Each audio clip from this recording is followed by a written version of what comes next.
আসসালামু আলাইকুম। আজকে রান্না করব ইলিশ মাছ, বাঙালি স্টাইলের।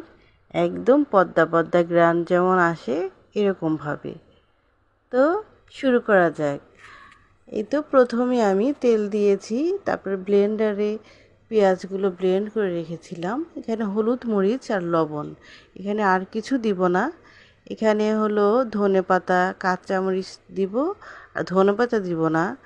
তারপরে আদা রসুনও দিব না।